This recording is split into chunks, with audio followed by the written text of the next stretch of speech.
but they managed to stay together for 65 years. And their response was actually quite unique. They said that we lived in a time where if something was broken, we would fix it, not throw it away. And we find that some people treat relationships like video games. First of all, they start by playing them, and then when they get bored, they quit. I believe we always give advice that we need to take. And doesn't it always seem that everyone has the best guidance for us?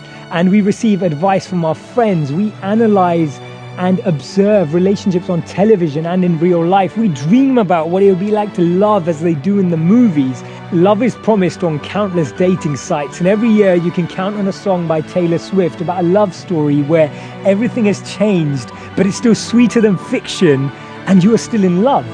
They say when you're happy, you enjoy the music, but when you're sad, you understand the lyrics. See, the challenge is that we're meant to love people and use things, but today we use people and love things. The way we communicate says it all. We spend more time holding our phones than we hold each other. We ask Google more questions than we ask each other. A lot of problems in the world would disappear if we stopped talking about each other and started talking to each other. If we didn't just share all our issues with everyone but talked one-on-one, then we could actually strike up a connection, strike up a conversation, strike up a discussion, a dialogue that helps us solve the unsolvable problems, the challenges that we're dealing with on a daily basis. When you're young, you say, I love you because I need you. When you grow up, you realize I need you because I love you. And this is what happens when two people who understand themselves come together. They actually are able to enhance each other's potential. See, relationships are not about compromises. They're actually about empowering the other person to achieve their goals, helping them grow to become the individual they deserve to become, that they can become. And therefore, it's not about our selfish motives. It's not about what we want. Relationships are not about us.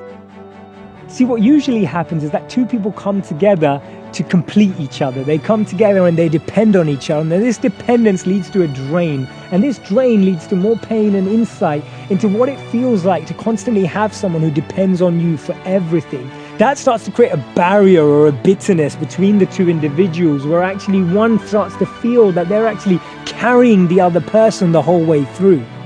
That's why we all need to find someone who makes us want to change our life and not just our relationship status. Finding someone that makes us want to be at our best. Finding someone that makes us question how we act and behave. Someone who makes us think about our widest possibilities. Someone who thinks about our greatest goals and dreams. Someone who inspires you.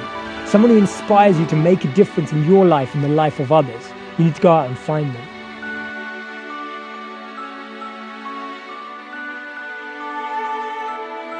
I really want you to get involved in this conversation and this dialogue as we think out loud together about our minds in this world. So please join and subscribe today. Look forward to you joining me.